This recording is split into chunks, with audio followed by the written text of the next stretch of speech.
Chapter 100, Callum. We interrupt this program to bring you a news flash. We sat forward, all eyes on the telly. The atmosphere in the room was edgy as we waited to hear. I glanced at my watch. Kamal Hadley appeared at 7 o'clock precisely, just as he's been instructed. I am here to announce that I shall be temporarily withdrawing from public office for personal family reasons, Kamal announced. I don't wish to say anything further at this time, thank you. And then he was out of the press office like a rat up a drain pipe. Jude punched the air. Yes, he agreed to our demands. I don't trust him, I said, still watching the telly as the newsreader discussed Kamal Hadley's surprise announcement with the channel's political correspondent. I don't trust any of them, Jude replied, but we've got him over a barrel, and he knows it. It was a crisp early autumn evening, the perfect evening to pick up our ransom money and let Kamal Hadley know we had further demands before he could see his daughter. At least that's how Jude had described it. The money would fund future LM activities, but Seffi wouldn't see her dad again until 5 LM members had been released from prison. The authorities didn't realize that three of the five we wanted released were key members, not just the underlings they thought they were. You're all ready for the telephone relay? Andrew asked. Of course, Jude frowned. We've been through it a dozen times. Layla will stay here with the girl. Pete Morgan and I will make our relay phone calls from 3 different locations around town to stop them from tracking the calls. Callum will drop off the second set of instructions, pick up our money, and head straight back here. It's all arranged.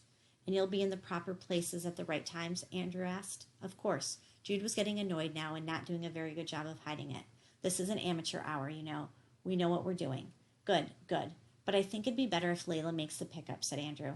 There's always the most dangerous part of a kidnapping, and as a girl, she's more likely to go unnoticed. Then I'll go in Pete's place and make one of the phone calls, I volunteered. No, of all of us, you're the only one Hadley knows the best. We can't take any chances of him recognizing your voice, Andrew said at once. I'm not staying here, I said furiously. I'm not a ready babysitter. You're needed here, Jude said. Why can't Andrew stay behind and look after her, I asked. Because I'm off to another part of the country. Andrew replied, and I'm here as an observer, not to do your dirty work for you. You'll have to forgive my brother, Jude smiled uneasily. He's still very young. I'm not staying here, I protested. You'll do as you're told, Jude rounded on me. I was embarrassing Jude in front of the general's second in command. I'd get it in the neck for that when they all got back. You're staying here, and that's final. Reluctantly, I kept quiet, but my outraged scowl told them all what I thought of the idea. Let's go, people, and remember to keep your eyes and ears open at all times, said Andrew. Never underestimate the daggers. A lot of our members made the mistake, and they're either languishing in prison or swinging at the end of a rope because of it. I'll be keeping a close eye on your situation, a very close eye. They all headed out the door with me trailing miserably behind them.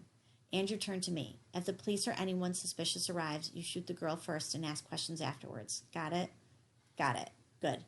Jude was the first one to get to the front door, but the last one out. Don't let us down, brother, okay? He whispered to me. I won't, I replied. I know you won't. He slapped me on the back, and then they went off. I shut the door behind them and stood in the hallway. I didn't want to be here. I didn't want to be anywhere near here, where I could hear Seffi's voice or see her face. Let me leave before I forget why I'm here. Get me out of here before I break down or lose my mind at all the things I've done since we've been apart. I didn't even have to close my eyes to remember the sight of Seffi's car driving away from me that day. My life would have been very different if I'd read her letter in time, if I'd managed to reach her car before it sped away from me. I might have very much been alive instead of ice cold inside. At least I thought I was here until I saw her again. Get me out of here before I do something I'll regret.